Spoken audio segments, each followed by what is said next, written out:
Oh, where's the intro? Where's the intro music? Come on, here we go. Here we go. Hit me.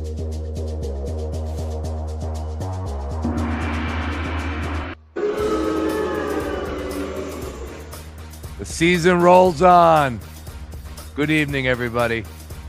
Another edition of Sixers Washed Up. Somebody changed our logo. Nice work. It's an ugly one. What am I supposed to do? This team was never going to win this game. This team was never going to compete. What do you expect, right? We joked around, we'd rather talk 20 minutes about the NBA canceling Magic City. I think I'd have more of a solid take on that. But, there's nothing I can add other than that game went exactly how I thought it was going to go. Did you guys think it would have went differently? Yeah, the crazy part is I don't even think they played that bad tonight. There were moments where I appreciated the effort. I thought they ran some okay stuff. Defensively had a couple flashes. The reality is you're just not winning many NBA basketball games when 81% of your salary cap is sitting on the sideline like that. And to make matters even better, Sean Brace, that flash forward to tomorrow and we got the Memphis Grizzlies get to run this all back. There's 4 more games this week. The season is not slowing down for this Philadelphia 76ers team. My fault, too. Let me introduce everybody. We got Sam Ostry from The Score, far right, and Sean Bernard from All Things Crossing Broad and DK Network. I'm Sean Brace. This is Sixers Wrap Up, presented by, powered by, 97.5 The Fanatic. 115-101 was your final score. Sixers go down in Cleveland. Yeah, I guess it got a little bit tighter. I mean, maybe it made the Kate Scott calls down the stretch a little bit worthwhile, but my goodness, we're down by 24. Could we just relax a little bit, Kate? Just relax. We're down by 24. It's not even her fault, right? This is the issue with the team. When the team is so bad, you take issue with the announcers. That's where we're at. Anyways, Sam, the season rolls on. Your thoughts on tonight's game? I'm with Sean, where I thought the effort was decent. I mean, I had no expectation coming to the game. I thought they could easily lose by 30. It was a night where the Cavs were playing like they were playing the Sixers roster, where they had their foot off the gas. I mean, they walked into this game sleepy, and it was a back-to-back where there was a travel back-to-back. Or actually, no, it was just at home back-to-back. But still, they played the Celtics yesterday, and so they played today. They walked into this game sleepy, like they were going to roll them without even trying. And then it was tight in the first quarter, only down 6 in the first. Tight at halftime a little bit. They make a little bit of a run late in the third, early fourth. Cavs were just a way better, way more talented team. But I thought the effort was decent. It's like Sean said, 81% of their salary is on the bench. What are you supposed to do with that? You have no creators. You have no reliable scorers. Quentin Grimes, you thought was going to have a classic Quentin Grimes as the only option game where he might go off for 40 like we saw a few times last year. He really cooled off and only attempted 13 shots. There wasn't else much to say. It wasn't a great performance, but the effort was solid. But as we're going to go through everything here, these games matter. They need to start stealing some games where they have no business winning, because it's really going to be important when that last day of the season comes around, and that game is for whether they're going to be in the play-in or not. Yeah, and the cousin Nicky checking in, one of the best losses of the season, yes. And respect to taking off the Hawks game. That was my fault. I meant to set up the stream. Sean Bernard was going live, and I totally screwed that one up. So we weren't going to take off. Sean was going to go live. He was going to hold it down for the crew. Unfortunately, my fault. Production took a hit that night. Anyways, the show rolls on. We got Cleveland. We got Memphis. To Sam's point, Sean, the season's rolling on. You can go ahead and pinpoint, look, Maxey should be back in a few games. Edgecombe could have been back today. He was downgraded. It looked like he was coming back. So we know that's any game now. Joel Embiid, fingers crossed, that's going to be any game now. And we know the reality with Paul George. So at this point in time, it's just about lock it in and find a way to win a game here. And maybe they can do that against Memphis, but they weren't doing that tonight. Yeah, and Sam's absolutely right about the point about they can't afford to just take loss after loss. The standings are super tight where they're at in the Eastern Conference with the Heat and Magic, and even behind them with teams like the Hawks and the Hornets surging. But realistically, I don't see a pathway to winning games with this current iteration of the Sixers team. What is the way that you're going to generate 115 plus points or hold teams to enough to, have an advantage in this? They don't have enough guys that can put the ball in the bucket. And we see all these guys, each individually begin to look overexposed. Quentin Grimes, however you feel about him, he's not a guy that should be captaining your offense and being the primary source. Dominic Barlow, who's been a massive bright spot in this season, we start to see his flaws when all of a sudden he looks like one of the 5 best players on the roster, which simply should not be the case right there. Cam Payne, as much as I love him, he comes with his limitations like that. So they just don't have enough sources for how to generate offense, how to run effective sets right now. So while it's like a true problem they're facing, I don't know if the solution really exists to it. Do you guys think that they were trolling in Cleveland, or do you think that was an honest mistake when they put Jared McCain's face where Cam Payne was on the Cleveland scoreboard in-house and in the arena? 100% a troll. And you know why? Because Daryl Morey at his press conference after the trade deadline took a shot at the Cavs directly where he said nobody in the East got better at the trade deadline. Who was the team in the East that got better? It was the Cavs. It wasn't just a shot at the Cavs. It was a shot at James Harden because that was their big move where they acquired James Harden at the deadline that made them better. But Daryl Morey sat there and said, we don't see anybody in the East got better at the trade deadline. So that was 100% an honest shot. It was not a mistake at all. They knew what they were doing, and that was a troll of Daryl Morey. Yeah, they added James Harden, top 10 scorer in NBA history, had 21 tonight. Sean, your thoughts? Yeah, the reason that I do think that was intentional there is I just think about how difficult that would be to do accidentally, to accidentally click Jared McCain's name in front of Cam Payne. You have to jump through some hoops. And not that I've run the ins and outs of, doing a billboard on a broadcast in arena right there, but I can't imagine that can just be a slip of the finger kind of thing. That has to be something that there was some thought behind it. I've been involved. Yeah, I've been involved with the Wings. I've been involved in, to a point, flyers I've seen behind the scenes with them as well. You're right. Like that to slip through the cracks, that's not really happening all that much. Right. And also, like, they take that stuff really serious. Oh yeah. It's their job. They should. So yeah, it might have been a troll job. I think I'm with you guys on that one, that it was definitely done on purpose. All right, well, let's get down to the nitty gritty. What's the latest with Tyrese Maxey? When do we expect him back? Sean, I'll come to you. Yeah, he's been ruled out for 2 games, and then the famous reevaluation here. So they keep going back to the buzzword of like they're going to go through more tests. He's going to meet with a specialist. We've gotten that there's some sort of sprain on the 5th finger, which is the pinky. I don't know why we're using that phrase either. All of it, I don't love the verbiage of. All of it, my fear is this is going to be a string us along situation, that this extends beyond what the current timeline that we do have. There really is nothing concrete outside of that he's ruled out for today and tomorrow, and that we'll see from there. But my fear is that this does extend beyond that. That's kind of the sense I get reading between the lines, but the Sixers have not really put much on record there. Sam, without Maxey, let's just connect the dots here. You got VJ, he's going to return. Joel Embiid comes back. Just give me healthiness. And well, put Embiid to the side. I mean, look, it's up in the air when he's going to return. But can VJ add a little something where they could find a way to win a game here with VJ Edgecombe added to the starting rotation? He can, and I talk about some of these games that they just have to win as the standings get really closer and you're getting to the end of the season and they want to avoid the play-in. Tomorrow night is one of those games. You're playing a terrible Grizzlies team at home. Grizzlies are also on this back-to-back. They're still playing the Nets right now. They're trailing the Nets. You got like Jalen Wells, Walter Clayton Jr. I guess it's his month. It's March. But Cam Spencer. I mean, this is a terrible team, the Grizzlies. They're trying to tank. So tomorrow is a big day for VJ and Kelly Oubre and Quentin Grimes because that's a winnable game. And they can't lose that if they're trying to avoid the play-in, which was what they should be doing. So even with all these injuries, tomorrow night's a no-excuses game where they better come out with the win. No, I see TTP checking in here, Sean. He says that the Grizzlies will still have the 2 best players on the floor, Ty Jerome and Scottie Pippen. Not if VJ's back. Yeah, not if VJ's back. The Grizzlies certainly are not a team that is putting forth the most competitive teams on the floor, to Sam's point. Like, if you're going to win some, this has to be an opportunity that they seize and take advantage of right there. But all these, I shift back to internally. Like, you just have to generate a pathway to having enough offensive production. Even VJ, man, like, it's kind of unfair to just be like, go save the season here, go carry us to a win, freshly off him just banging up his back and all the mileage that he does of his legs, still 9th in the NBA in minutes per game this season right here. So VJ absolutely would be a help in that regard. I don't think he's just the clear solution to this, but it's going to have to be step by step, piece by piece, at least get closer to 100% if you can and see where the chips fall. We got the Grizzlies coming to town tomorrow. Jewish Heritage Night there, Sam Ostry. I know we joked about going down, and we were like, "Damn, dude, That'd be you a can dangerous game to go to these days. Yeah, you could get teased. Oh, good God, I'll allow you to leave that one there. But we joked about like, hey, can we get a better product? We want to go down and support. Damn it, this is ridiculous as far as these two teams are concerned. But this is where we're at right now.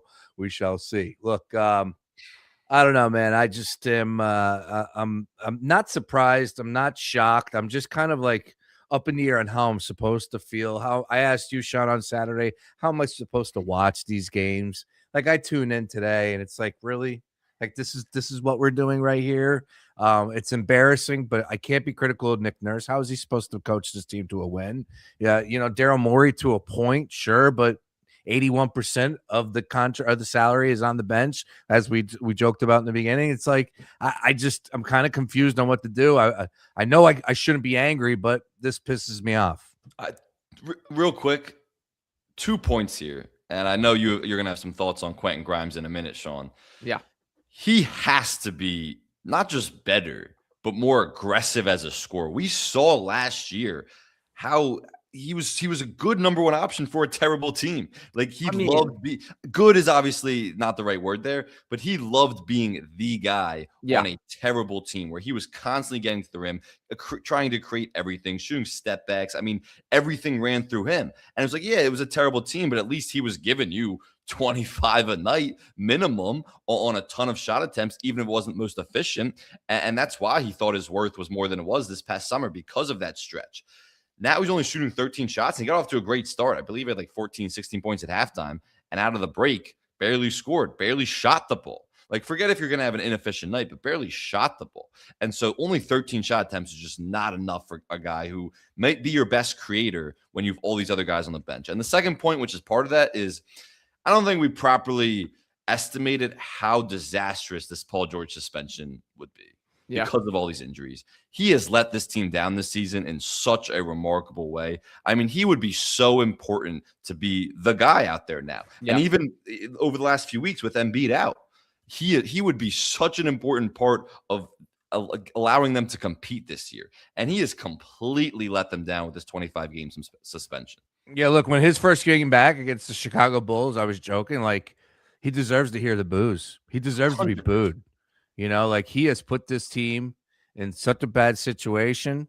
I do think that, like, it would have been a much different ball game. And again, around the margins, we're talking here, 2 to 3 wins or 2 to 3 games that would have went differently here. Big difference. That's what it's going to come down to. I'm with you. I'm with you. And it's even more so for, like, the mental standpoint. Like, there's so much more that goes in if Paul George is out there across the board, even from just a fan's perspective, tuning in. Like, I feel like this is I don't want to watch this. I didn't want to watch that. It was brutal.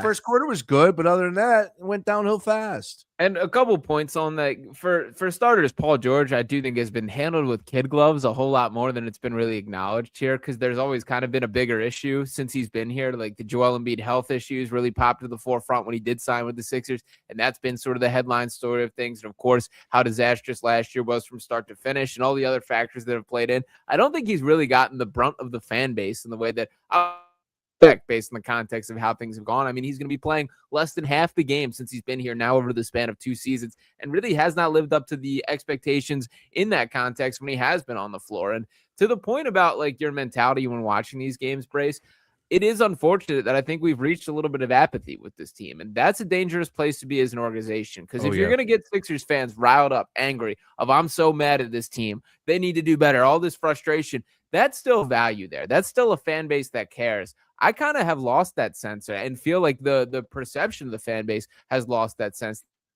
Kind of feels whatever. And that's exactly what you can't have if you're going to be an organization. And no doubt about that. No, just real quick, as far as that, and I'll come right back to you with the Grimes. You're right. And it's already a tough month for the NBA across the board. March, everybody starts to look to college. Next thing you know, it's March Madness and no one gives a damn. Yeah, it's going to be ugly down there for some of those games at Wells Fargo or Xfinity Mobile. But like we said, I know it seems doomsday, and it is, but once you get the boys back, then there will definitely be a different feel, and hopefully they can remain healthy for 1 month, 2 weeks, 3 games. I don't know. Like, Just give me something to believe in for just a stretch. That's all. And all. that's a great point about the apathy that everyone's feeling regarding the Sixers. And does that stem from an apathetic ownership group?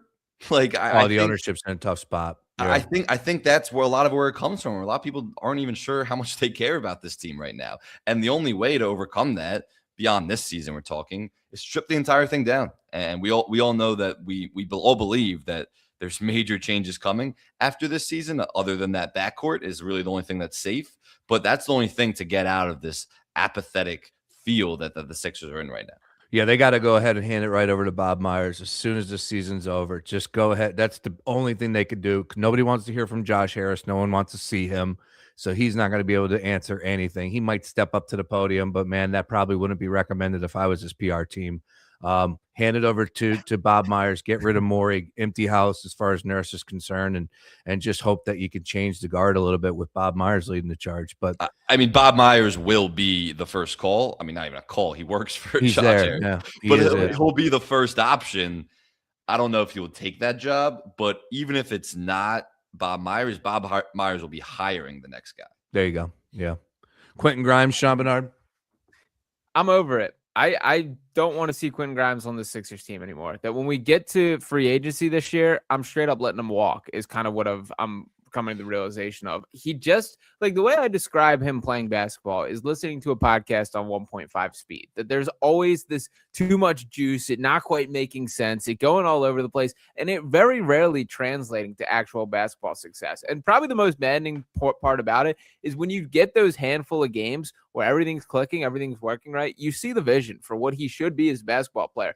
But this season overall, what percentage of games can you actually like assign to that was a good Quentin Grimes game? He gave good minutes in that. It can't be more than 15%, 20% this year. And if we're going to give so much praise for the end of last season when he was that guy, putting up empty calorie statistics on a losing basketball team, really the lone guy that was watchable by the end of that season right there, then I have to grade the same way. And this is what this season has eroded into. And he doesn't look like that same guy.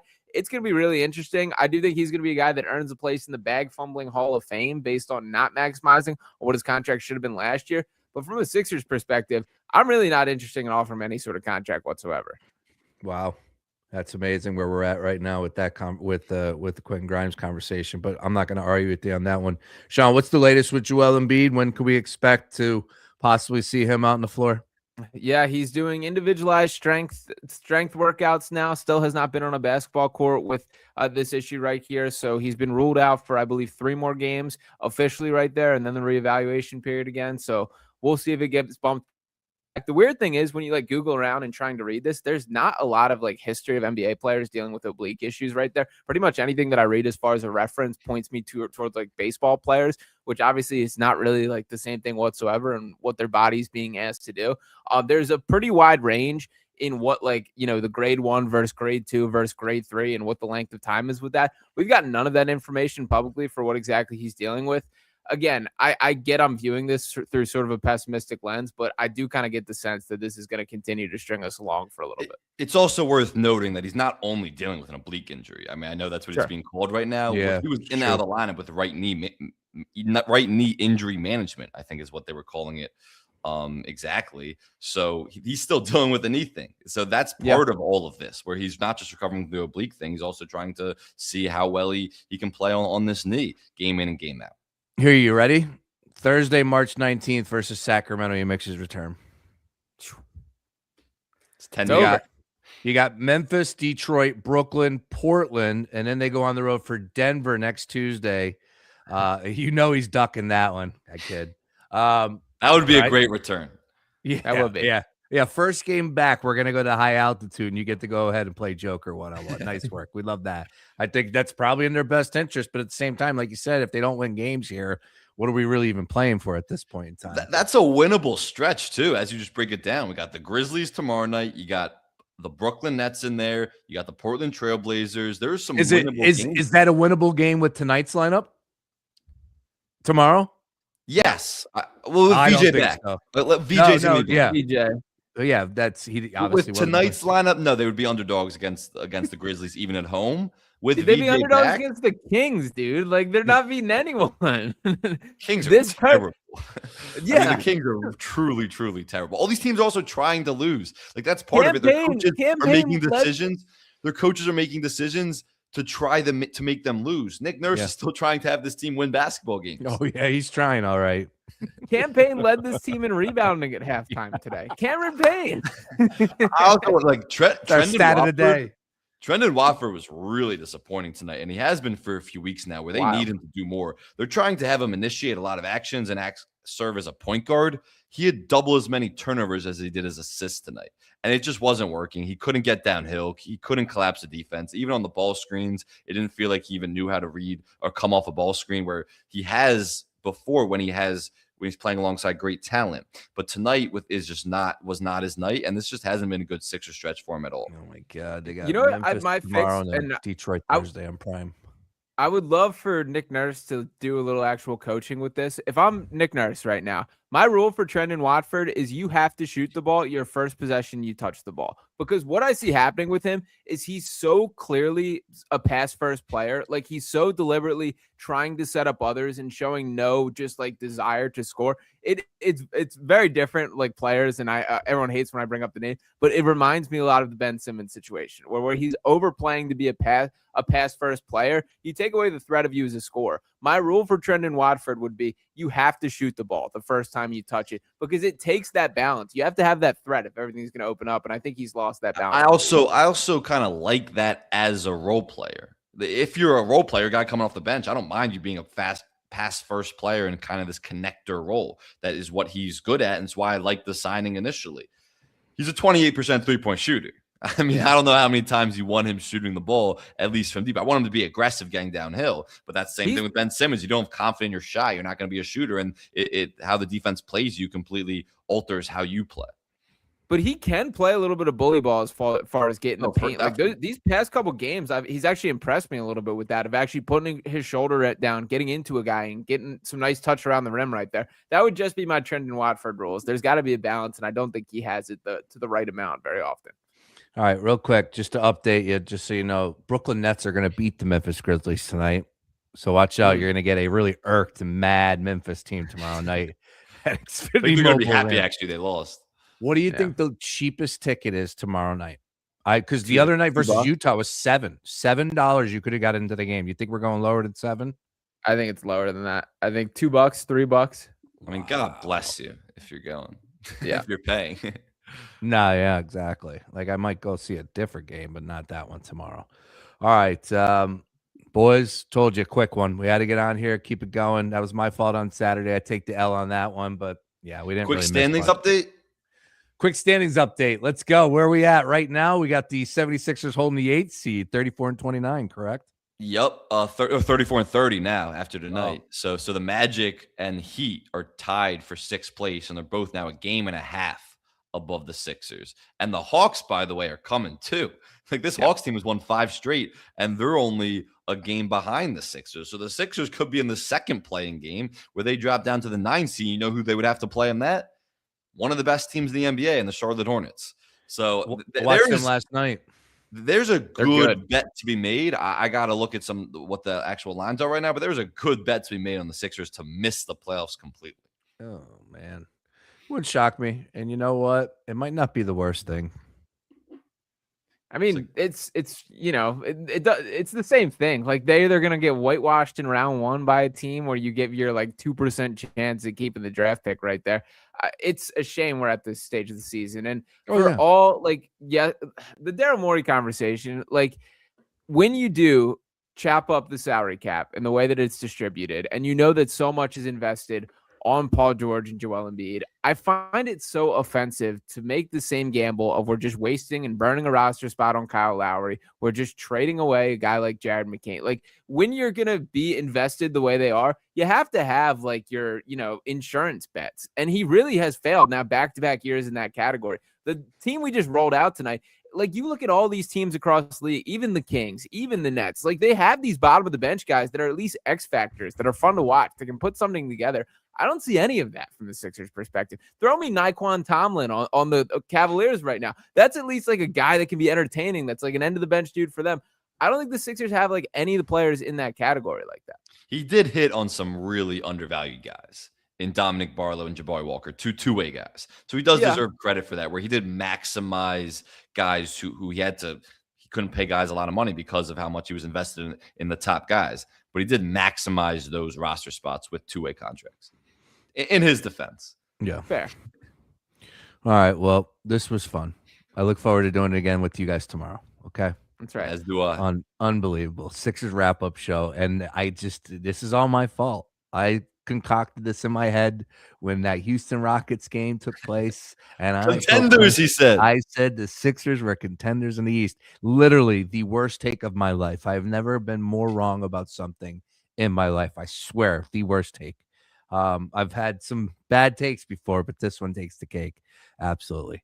Well, the show rolls on. We'll be live tomorrow following the game against the Grizzlies. Hopefully Sixers can find the win a game. Once again, Sam Ostry from The Score. Make sure you follow him. You see his name right there. Read him, all of his content. Oh, by the way, subscribe to the Substack. Comes right to your daily newsletter, right to your email. All things NBA. Perfect time of year to keep up with that. As I said, college basketball is here, so our attention spans will be a little bit shorter for the NBA game for most people.